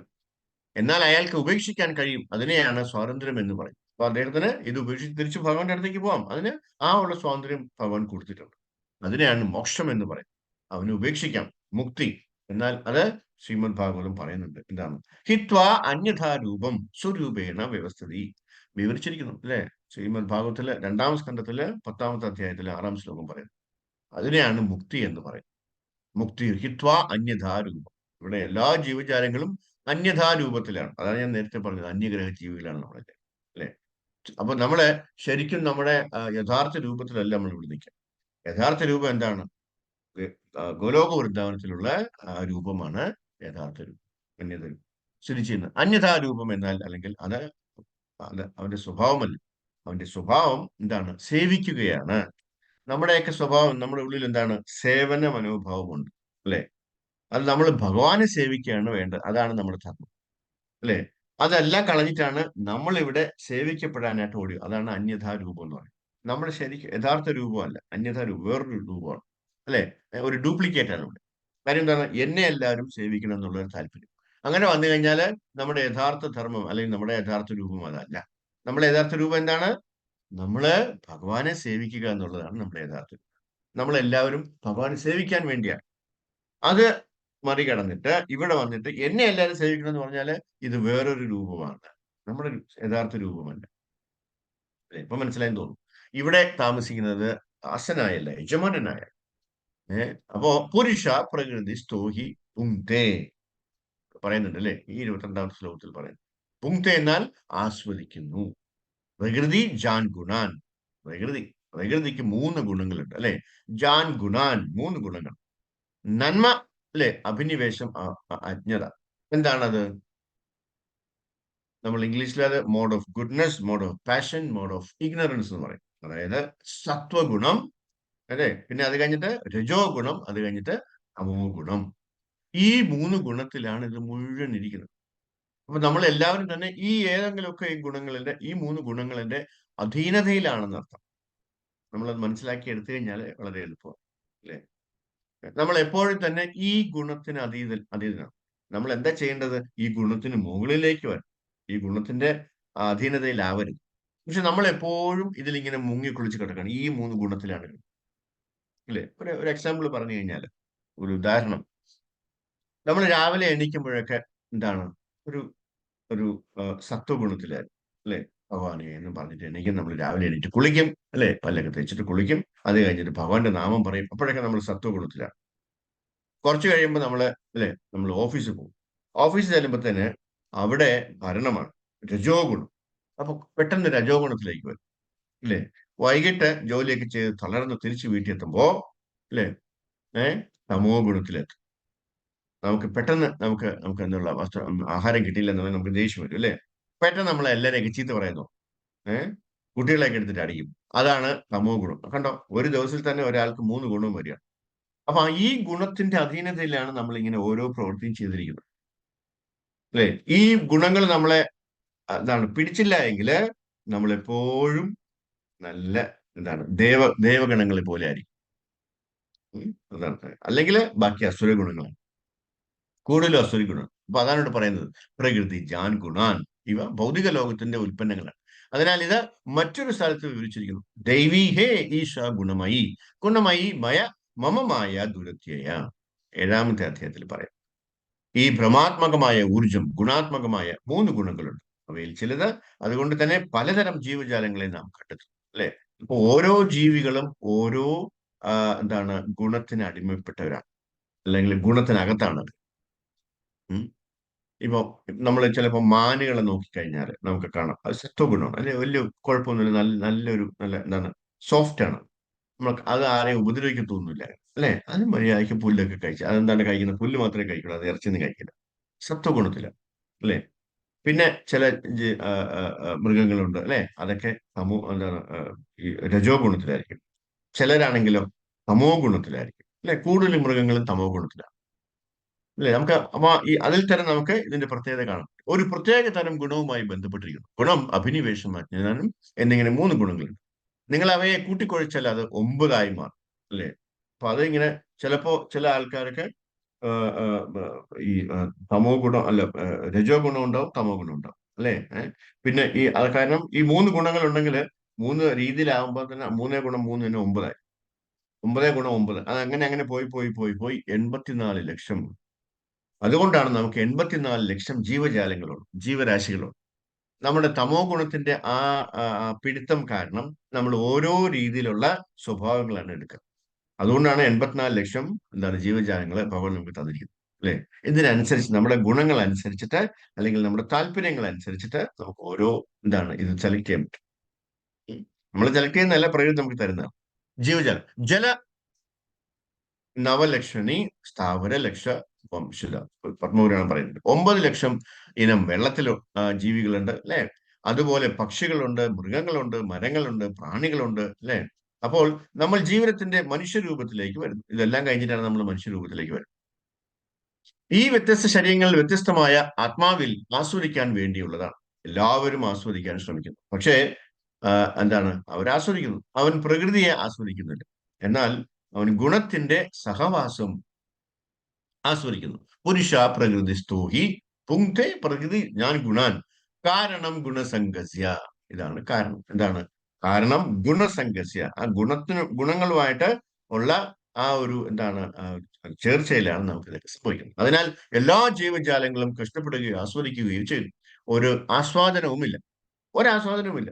എല്ലാവരും കഷ്ടപ്പെടുകയാണ് ചെയ്യുന്നത്. പക്ഷേ അവരെന്താ വിചാരിക്കുക? അതിനെയാണ് മായ എന്ന് വിളിക്കുന്നത്. അവൻ കഷ്ടപ്പെടുന്നു, പക്ഷെ അവനത് ആസ്വദിക്കുകയാണെന്നാണ് വിചാരിക്കുന്നത്. പന്നി പോലും, ഇപ്പൊ നമ്മൾ പന്നിയുടെ ജന്മം എടുത്തു കഴിഞ്ഞാൽ അല്ലെ, ആ പന്നിയെ നോക്കിക്കഴിഞ്ഞാൽ എന്താ അവർ പറയും? പന്നി അല്ലെ, അവൻ എന്താ കഴിക്കുക? മലമാണ് കഴിക്കുക അല്ലെ? വിസർജ്യ വസ്തുക്കളാണ് അത് കഴിക്കുക. പക്ഷേ അവനത് ആസ്വദിക്കുകയാണ്. സൂപ്പർ ബ്രേക്ക്ഫാസ്റ്റ് ആണ്, സൂപ്പർ ലഞ്ചാണ്, സൂപ്പർ ഡിന്നറാണ്, പല രീതിയിലുള്ള അല്ലെ? അവരത് ആസ്വദിച്ച് കഴിക്കുന്നു. അവൻ ആസ്വദിക്കുകയാണ്. അവന്റെ ഗുണനിലവാരം അനുസരിച്ച് അവനൊരു പ്രത്യേക തരം ഭക്ഷണം ആസ്വദിക്കുന്നു. ഇക്കാലത്ത് ആളുകൾ കൂടുതൽ കൂടുതൽ ഇരുട്ടിന്റെ വഴികളിൽ ആകുന്നതിനാൽ അവർ വളരെയധികം മ്ലേച്ഛമായ കാര്യങ്ങൾ കഴിക്കുന്നു. പ്രകൃതിയും സാത്വിക ഭക്ഷണത്തിന്റെ ലഭ്യത കുറയ്ക്കുക എന്നതാണ് ഞാൻ ഉദ്ദേശിക്കുന്നത്. ഇന്നത്തെ പോലെ ധാന്യങ്ങളുടെയും പാലിന്റെയും പഞ്ചസാരയുടെയും ദൗർലഭ്യമായി അത് പ്രായോഗിക അനുഭവമാണ്. ആളുകൾ കൂടുതൽ കൂടുതൽ അറിവില്ലായ്മയുടെ വഴികളിൽ ആകുന്നതിനാൽ ഈ ഭക്ഷ്യവസ്തുക്കൾ നന്മയുടെ രീതിയിലാണ് അല്ലെ? ഭഗവാൻ എന്താ പറഞ്ഞിരിക്കുന്നത്? പത്രം പുഷ്പം ഫലം തോയോ എന്നാണ് പറഞ്ഞത് അല്ലെ? യോമേ ഭക്തിയാ പ്രയച്ഛതി, ഇത് 9-ാമത്തെ അധ്യായത്തിൽ പറയുന്നുണ്ട്. എനിക്ക് ഭഗവാൻ ഒരിക്കലും പറഞ്ഞില്ല എനിക്ക് മാംസവും മീനും തരണോ, പറഞ്ഞിട്ടില്ലല്ലോ. പത്രം പുഷ്പം ഫലം തോയോ എന്നേ പറഞ്ഞിട്ടുള്ളൂ അല്ലെ? അതാണ് നമുക്കും താല്പര്യം, നമുക്കും ആവശ്യം അതാണ്. ഭഗവാൻ അതാണ് ആവശ്യമെങ്കിൽ നമുക്ക് തീർച്ചയായിട്ടും അല്ലെ, ഭഗവാന്റെ അംശമല്ലേ നമ്മളും. അപ്പൊ നമ്മളും അത് തന്നെയാണ് നമ്മൾ ചെയ്യണം. പക്ഷെ എന്താണ് നമ്മൾ ബാക്കിയുള്ള കാര്യങ്ങളിലേക്കാണ്, ആവശ്യമില്ലാത്ത കാര്യങ്ങളിലേക്കാണ് കൂടുതൽ പോകുന്നത്. ഞാൻ ഈ പറയുന്നത് വൈഷ്ണവരെ കുറിച്ചിട്ടോ ഇവിടെ കൂടിയിരിക്കുന്നവരെ കുറിച്ചിട്ടല്ല, അല്ലെ? ജനറലി ആൾക്കാർ അങ്ങനെയാണ് എന്നാണ് ഇവിടെ പറയുന്നത്. ഭഗവാന് എല്ലാം ഭക്ഷിക്കാൻ വേണമെങ്കിൽ, അല്ലെ? ഭഗവാൻ മാംസം കഴിച്ചുവിടുന്ന ആരെങ്കിലും പറയാം? ഭഗവാനല്ലേ? അപ്പൊ അദ്ദേഹത്തിന് വേണമെങ്കിൽ അത് കഴിക്കാം. പക്ഷെ ഭഗവാൻ ഒരിക്കലും മാംസം വീഞ്ഞും വേണമെന്ന് എനിക്ക് പറഞ്ഞിട്ടേ ഇല്ല. അദ്ദേഹം ഇപ്പോഴും പറയുന്നത് എന്താണ്? പത്രം പുഷ്പം ഫലം തോയും എന്നേ പറഞ്ഞിട്ടുള്ളൂ, അല്ലെ? പത്രം പുഷ്പം ഫലം തോയും യോമയെ ഭക്തിയ പ്രയോഗിച്ചത്. ഇവയാണ് നന്മയിലെ ഭക്ഷ്യവസ്തുക്കൾ. അല്ലെങ്കിൽ നമ്മളിപ്പോ അരി കഴിക്കുന്നു, അല്ലെ? അരി ആഹാരം കഴിക്കുന്നു, ദാല് കഴിക്കുന്നു, ഗോതമ്പ് ആഹാരം കഴിക്കുന്നു, അതായത് ധാന്യങ്ങൾ. പിന്നെ പഞ്ചസാര കഴിക്കുന്നുണ്ട്, പഴങ്ങൾ കഴിക്കുന്നുണ്ട്, പച്ചക്കറികൾ കഴിക്കുന്നുണ്ട്, പാല് കഴിക്കുന്നുണ്ട്, അല്ലെ? പാൽ ഉൽപ്പന്നങ്ങളെല്ലാം കഴിക്കുന്നുണ്ട്. ഉം. ഈ ഭക്ഷണങ്ങൾ നന്മയിലാണ്, സാത്വിക ഗുണത്തിലാണ്, അല്ലെ? ഏഹ് ആ, അതുപോലെ ഭക്ഷണങ്ങളുണ്ട് വളരെ, അല്ലെ? ഈ വളരെ എരിവുള്ള ഭക്ഷണങ്ങളുണ്ട്. ഏഹ് അജ്ഞതയിലും ധാരാളം ഭക്ഷണങ്ങൾ, പഴകിയ ഭക്ഷണം കഴിക്കുന്നുണ്ട്, മാംസം കഴിക്കുന്നുണ്ട്. ഇവയെല്ലാം അജ്ഞാനത്തിലാണ്, അല്ലെങ്കിൽ എന്താണ്, അധമ ഗുണത്തിലാണ് നടത്തുന്നത്, അല്ലെ? അതിനാൽ ഈ ജനന മരണ ചക്രത്തിൽ നിന്ന് പുറത്തു കടന്ന് വ്യത്യസ്ത ജീവജാലങ്ങളിൽ അലിഞ്ഞു തിരിയുക എന്നതാണ് നമ്മുടെ ബിസിനസ്, അല്ലെ? ഞാൻ നേരത്തെ പറഞ്ഞ ക്ലിയർ ആയായിരുന്നോ? പത്രം പുഷ്പം ഫലം തോയ, അല്ലെങ്കിൽ ഈ പച്ചക്കറികളൊക്കെ കഴിച്ചു കഴിഞ്ഞാല് അത് സാത്വിക ഗുണത്തിലാണെന്ന് അർത്ഥം. നമ്മൾ എരിവും പുളിയും ഒക്കെ, ഭയങ്കര എരിവും പുളിയൊക്കെ ഉള്ള ആഹാരങ്ങൾ കഴിക്കുകയാണെങ്കിൽ അത് രജോ ഗുണത്തിലാണെന്ന് അർത്ഥം. ഇനി മാംസവും അങ്ങനെയുള്ള ഭക്ഷണങ്ങളാണ് കഴിക്കുന്നതെങ്കിൽ അത് തമോ ഗുണത്തിലുള്ളതാണ്. ഇതിന്റെ സ്വഭാവം അങ്ങനെ തന്നെയായിരിക്കും, അല്ലെ? ഇതൊക്കെ കഴിക്കുന്നവരുടെ സ്വഭാവം അങ്ങനെ തന്നെയായിരിക്കും. ഈ ഈ ഈ രീതിയിലുള്ള സ്വഭാവമായിരിക്കും. ഓക്കെ. അപ്പോ എന്നതാണ് നമ്മളുടെ ബിസിനസ്, അല്ലെ? വ്യത്യസ്ത ജീവജാലങ്ങളിൽ അലിഞ്ഞു തിരികെയാണ് നാം. ഇതാണ് മനുഷ്യ ജീവിതത്തിന്റെ ദൗത്യം. മനുഷ്യ ജീവിതം വികസിത ബോധിതം, അത് ജനന മരണ ചക്രത്തിൽ നിന്ന് പുറത്തു കടക്കാനും വിവിധ ജീവജാലങ്ങളിൽ അലിഞ്ഞു തിരിയാനും ഉള്ളത്. അതുകൊണ്ട് ചൈതന്യ മഹാപ്രഭു പറയുന്നത് എന്താണ്? ഏയി രൂപേ ബ്രഹ്മാണ്ട ബ്രഹ്മിതേ കോന ഭാഗ്യവാൻ ജീവ ഗുരു കൃഷ്ണ കൃപ പായ ഭക്തിലത ബീജ. ഈ വിധത്തിൽ ജീവാത്മാക്കൾ പുരുഷ പ്രകൃതിസ്ഥ ഈ ഭൗതിക ലോകത്തിനുള്ളിൽ അവൻ വിവിധ ജീവജാലങ്ങളിൽ വിവിധ ഗ്രഹങ്ങളിൽ അലഞ്ഞു നടക്കും. എന്നാൽ രോഗം ജനനവും മരണവുമാണ്, അല്ലെ? നമ്മുടെ രോഗം എന്താണ്? ജന്മ മൃത്യു ജരാവ്യാധി. ഇതാണ് നമ്മുടെ യഥാർത്ഥ രോഗം. നമ്മള് ബ്രഹ്മലോകത്തിൽ ജനിച്ചാലും കൃഷ്ണൻ പറയുന്നു ആ ബ്രഹ്മ പുനർലോക പുനരാവർത്തിനോ അർജുന. ബ്രഹ്മലോകത്ത് ജനിച്ചു കഴിഞ്ഞാൽ നമ്മൾ തിരിച്ച് വീണ്ടും വന്നിട്ട് നമ്മൾ വീണ്ടും ജനിക്കേണ്ടി വരും എന്നാണ് ഇവിടെ പറയുന്നത്, അല്ലെ? ഏറ്റവും ഉയർന്ന ഗ്രഹമായ ബ്രഹ്മലോകത്തിലേക്ക് നിങ്ങൾ അവരോധിക്കപ്പെട്ടാലും അവിടെയും മരണമുണ്ട്. അതാണ് ബ്രഹ്മദേവൻ പറഞ്ഞത്, അല്ലെ? ഹിരണ്യകശിപുവിനോട് പറഞ്ഞത്, അല്ലെ? ഞാൻ തന്നെ മരിച്ചു, പിന്നെ നിനക്ക്, അല്ലെ? അല്ലെ? അദ്ദേഹം എന്താ ചോദിച്ചത്? എനിക്ക് മരണമില്ല എന്നുള്ള വരം വേണമെന്ന് പറഞ്ഞപ്പോ ബ്രഹ്മാവ് എന്താ പറഞ്ഞ? ഞാൻ പോലും മരിച്ചു പോകും. അദ്ദേഹം എവിടെയാണ്? ബ്രഹ്മലോകം. അപ്പൊ അതുകൊണ്ടാണ്, അപ്പൊ ബ്രഹ്മലോകത്തിലേക്ക് നമ്മൾ പോയി കഴിഞ്ഞാലും അവിടെ നിന്നും നമ്മൾ മരിച്ചിട്ട് നമ്മൾ തിരിച്ച് ഭൂലോകത്തിലേക്ക് വരേണ്ടി വരും. നിങ്ങൾക്ക് അത് ഒഴിവാക്കാൻ കഴിയും. ജന്മ മൃത്യു ജരാവ്യാധി ദുഃഖ ദോഷാനുദർശനം. അതാണ് യഥാർത്ഥത്തിലുള്ള അറിവ്. എനിക്ക് മരിക്കാൻ ആഗ്രഹമില്ല, പക്ഷെ ഞാൻ മരിക്കാൻ നിർബന്ധിതനാണ്. എനിക്ക് വൃദ്ധനാകാൻ ആഗ്രഹമില്ല, പക്ഷെ ഞാൻ വൃദ്ധനാകാൻ നിർബന്ധിതൻ. എനിക്കൊരു രോഗവും വേണ്ട, പക്ഷെ രോഗം എന്റെ മേൽ നിർബന്ധിതമാണ്. അതിനാൽ ഇവയാണ് യഥാർത്ഥ പ്രശ്നങ്ങൾ, അല്ലെ? മരണം, ജനനം, രോഗം, വാർദ്ധക്യം. അതിനാൽ കൃഷ്ണൻ പറയുന്നു അബ്രഹ്മമോ, എങ്കിൽ നിങ്ങൾക്ക് ഉയർന്ന ഗ്രഹവ്യവസ്ഥയിൽ വളരെ ദീർഘായുസും സുഖകരമായ ജീവിതവും ലഭിച്ചേക്കാം. ആളുകൾ ചെയ്യുന്നത് പോലെ ഞാൻ ഉദ്ദേശിക്കുന്നത് പുണ്യപ്രവർത്തനങ്ങളുടെ ഫലം വളരെ നല്ല കുടുംബത്തിൽ, സമ്പന്നമായ കുടുംബത്തിൽ നിങ്ങളുടെ ജനനം, നിങ്ങൾക്ക് സൗന്ദര്യം ലഭിക്കുന്നു, നിങ്ങൾക്ക് വിദ്യാസമ്പന്നനാകുന്നു, ജന്മൈശ്വര്യ ശ്രുത ശ്രീഭി, അല്ലെ? ശ്രീമദ് ഭാഗവതം പറയുന്നു ജന്മം എന്നാൽ ജനനം, ഉന്നതമായ ജനനം, ഐശ്വര്യം എന്നാൽ ഐശ്വര്യം, സമ്പത്ത്, ശ്രുത എന്നാൽ വിദ്യാഭ്യാസം, ശ്രീ എന്നാൽ സൗന്ദര്യം. അതായത് നമ്മളിപ്പോ എന്താണ് പുണ്യപ്രവർത്തനങ്ങളൊക്കെ ചെയ്തു കഴിഞ്ഞാൽ നമുക്ക് അതിന്റെ ഫലം കിട്ടും. ആ പുണ്യപ്രവർത്തനങ്ങൾ ചെയ്തു കഴിഞ്ഞാൽ നമുക്ക് നല്ല ഒരു കുടുംബത്തിൽ ജീവിക്കാൻ പറ്റും, ജനിക്കാൻ പറ്റും, അല്ലെങ്കിൽ സ്വർഗത്തിൽ ജീവിക്കാൻ പറ്റും, അല്ലെ? ഇവിടെയുള്ള ആൾക്കാരൊക്കെ കൂടുതലും പുണ്യം ചെയ്യുന്നത് എന്തിനാണ്? സ്വർഗത്തിൽ പോകാൻ വേണ്ടിയാണ്. സ്വർഗത്തിൽ അവിടെ പോയാൽ എന്ത് ചെയ്യും? അവിടെ പോയി സുഖിക്കാനാണ്. ഇവിടെ വീണ്ടും നമുക്ക് ആ സുഖ ഐശ്വര്യ ഭോഗ താല്പര്യമാണ്, അല്ലെ? സ്വർഗത്തിൽ പോയാലും അവിടെ സുഖം അനുഭവിക്കാൻ വേണ്ടിയാണ് അവിടെ പോകുന്നത്. എല്ലാം ഇഷ്ടംപോലെ കിട്ടും, എന്ത് ആവശ്യപ്പെട്ടാലും അപ്പൊ കിട്ടുന്ന ഒരു സ്ഥലമാണ് സ്വർഗം. പക്ഷേ ഇവിടെ 100 കൊല്ലം ജീവിച്ചിരിക്കുമെങ്കിൽ അവിടെ 1000 കൊല്ലം ജീവിച്ചിരിക്കും. ആ ദീർഘമായിട്ടുള്ള കാലാവധി മാത്രമേ ഉള്ളൂ. അത് കഴിഞ്ഞാൽ നമ്മൾ പടോന്ന് താഴെ വരും, വീണ്ടും താഴെ വരും, വീണ്ടും വന്നിട്ട് വീണ്ടും ഏതെങ്കിലും ഒരു കുടുംബത്തിൽ നമ്മൾ അവിടെ എങ്ങനെയാണോ പ്രവർത്തിച്ചത്, എങ്ങനെയാണോ ജീവിച്ചത്, അതനുസരിച്ചുള്ള ഒരു ജീവിതം, ഒരു ജീവൻ, ഒരു ജന്മം വീണ്ടും ഇവിടെ കിട്ടുക. ചിലപ്പോൾ അതൊരു നല്ല കുടുംബത്തിലായിരിക്കും, അവിടെയും മോശപ്പെട്ട പ്രവൃത്തിയാണ് ചെയ്തെങ്കിൽ വളരെ നീച കുലത്തിൽ ജനിക്കും, അല്ലെ, വീണ്ടും. അപ്പൊ ഇതിങ്ങനെ ഇങ്ങനെ കണ്ടിന്യൂസ് ആയിട്ട് പോയിക്കൊണ്ടിരിക്കും. അതുകൊണ്ട് പുണ്യപ്രവർത്തികൾ കൊണ്ട് നമുക്ക് ഇതെല്ലാം ലഭിക്കും. ദുഷ്പ്രവർത്തികൾ വിപരീത സംഖ്യ. ഒരു കുടുംബത്തിൽ മ്ലേച്ഛമായ പാപയോനി, താഴ്ന്ന ഗ്രേഡ് കുടുംബം, വളരെ സുന്ദരിയല്ല, വിദ്യാസമ്പന്നല്ല, പല തരത്തിൽ കഷ്ടപ്പെടും. അതിനാൽ ഒന്നുകിൽ നിങ്ങൾക്ക് ഈ ജീവിതം ലഭിക്കും, അല്ലെങ്കിൽ ആ ജീവിതം, ജന്മമൃത്യു ജരാവ്യാധി അവിടെയുണ്ട്. നിങ്ങൾ വളരെ സുന്ദരമായ ശരീരം ഉള്ളതുകൊണ്ടും ഉയർന്ന കുടുംബത്തിൽ ജനിച്ചത് കൊണ്ടും ഉയർന്ന വിദ്യാഭ്യാസം നേടിയത് കൊണ്ടും നിങ്ങൾ ജന്മമൃത്യു ജരാവ്യാധി ഒഴിവാക്കും എന്ന് വിചാരിക്കേണ്ട ആവശ്യമില്ല. അത് സാധ്യമല്ല. യഥാർത്ഥ പ്രശ്നം ജന്മമൃത്യു ജരാവ്യാധി, അല്ലെ? അതുകൊണ്ട് ഇവിടെ എന്താ പറയുന്നത്? കാരണം ഗുണസംഗസ്യ സത് അസത് യോനി, അല്ലെ എന്ന് പറയുന്നത് ഈ ശ്ലോകത്തിൽ, നമ്മൾ ഇന്നത്തെ ശ്ലോകത്തിൽ പറയുന്നത്. ഉയർന്ന നിലവാരമുള്ള ജീവിതം, അസത് യോനി, പാപയോനി. പിന്നെ എന്തുകൊണ്ടാണ് ഒരാൾ താഴ്ന്ന ഗ്രേഡ് കുടുംബത്തിൽ ജനിച്ചത്? എന്തുകൊണ്ടാണ് ഒരാൾ ഉയർന്ന ഗ്രേഡ് കുടുംബത്തിൽ ജനിച്ചത്? കാരണം ഗുണസംഗസ്യ, പലതരത്തിലുള്ള ഗുണങ്ങളുമായി ബന്ധപ്പെട്ടിരിക്കും. നിർഭാഗ്യവശാൽ ഈ ശാസ്ത്രം മരണാനന്തരം ഉണ്ട്. യഥാർത്ഥത്തിൽ നമ്മൾ അനുഭവമാണ്, നമ്മളെ കാണുന്നുണ്ട്. എന്നാൽ അവർ അന്വേഷിക്കുന്നുണ്ട്. ഒന്ന് നന്നാകാനാകുമെന്ന് അവർ കരുതുന്നു. അത് സാധ്യമല്ല. അവൻ ഗുണനിലവാരം മാറ്റുന്നില്ലെങ്കിൽ അവൻ ഉൾപ്പെടുത്താൻ കഴിയില്ല. അത് സാധ്യമല്ല, അല്ലെ? അവർക്കത് അറിയില്ല. സ്ഥാനം മെച്ചപ്പെടുത്താൻ അവർ വ്യാജമായി ശ്രമിക്കുന്നു. ആരും ദരിദ്രരാകാൻ ശ്രമിക്കുന്നില്ല, എല്ലാവരും സമ്പന്നരാകാനാണ് ശ്രമിക്കുന്നത്. പക്ഷെ അത് സാധ്യമല്ല. കാരണം എന്താണ്? അയാൾക്ക് ഒരു പ്രത്യേക തരം ശരീരം ലഭിക്കും. ആ ശരീരം ഇതിനകം വിധിക്കപ്പെട്ടിരിക്കുന്നു. കൂടാതെ ശരീരത്തിനനുസരിച്ച് അയാൾക്ക് സന്തോഷം നേടുകയോ കഷ്ടതകൾ അനുഭവിക്കുകയോ ചെയ്യും. നമ്മളിപ്പോൾ ചെയ്യുന്ന, ഈ ജീവിതത്തിൽ ചെയ്യുന്ന ഓരോ പ്രവൃത്തികളും എന്താണ്? അടുത്ത ജന്മത്തിലേക്കുള്ള ശരീരം ഇങ്ങനെ മോൾഡ് ചെയ്ത് വരികയാണ്, അല്ലെ? നമ്മൾ നല്ല രീതിയിലാണ് ചിന്തിക്കുന്നെങ്കിൽ ഒരു വൈഷ്ണവനായോ, അല്ലെങ്കിൽ ഒരു നല്ല ഒരു എന്താണ്, ഭഗവാന്റെ ഭക്തനായിട്ട് ജനിക്കും. അതല്ല, വളരെ മോശപ്പെട്ട ചിന്താഗതികളാണ്, വളരെ മോശപ്പെട്ട പ്രവൃത്തിയാണ് നമ്മൾ ചെയ്യുന്നതെങ്കിലോ അതനുസരിച്ചിട്ടുള്ള ഒരു ശരീരമായിരിക്കും കിട്ടുക. അപ്പൊ നമ്മളിപ്പോ ഓരോ നിമിഷവും ചെയ്യുന്ന ഓരോ കാര്യം, ചിന്തയ്ക്ക് പോലും, അല്ലെ, ഒന്നും പ്രവർത്തിക്കുന്നില്ല, ചിന്തിക്കുകയാണെങ്കിൽ പോലും അതനുസരിച്ചിട്ടുള്ള ഒരു ശരീരമാണ് അവിടെ കിട്ടുന്നത്, അല്ലെ? ഇതെല്ലാം ആരാ തരുന്നത്? ഈശ്വരനാണ് തരുന്നത്? അല്ല, പ്രകൃതിയാണ് തരുന്നത്. ഭഗവാൻ ഇതെല്ലാം പ്രകൃതി ഏൽപ്പിച്ചിരിക്കുക. നമ്മുടെ ചുറ്റിനൊക്കെ ഇഷ്ടംപോലെ ആൾക്കാരുണ്ട്, നമ്മൾ അറിയില്ല, നമ്മളെ കാണാൻ പറ്റില്ല. അവര് നമ്മൾ എന്തൊക്കെയാണ് ചിന്തിക്കുന്നത്, നമ്മൾ എന്തൊക്കെയാണ് പ്രവർത്തിക്കുന്നത് എന്നൊക്കെ ഇങ്ങനെ നോട്ട് ചെയ്തുകൊണ്ടിരിക്കുക. ഇതനുസരിച്ചിട്ടാണ്, ഈ നോട്ട്സ് ഒക്കെ അനുസരിച്ചിട്ടാണ് ഇവാലുവേറ്റ് ചെയ്യുന്നത്, ഇവൻ എന്ത് ശരീരമാണ് ഇനി കൊടുക്കാറ്, അല്ലേ? അപ്പൊ ഓരോ നിമിഷവും നമ്മൾ പലരും വാച്ച് ചെയ്യുന്നുണ്ട്. CCTV എല്ലായിടത്തും ഉണ്ട്, അല്ലെ?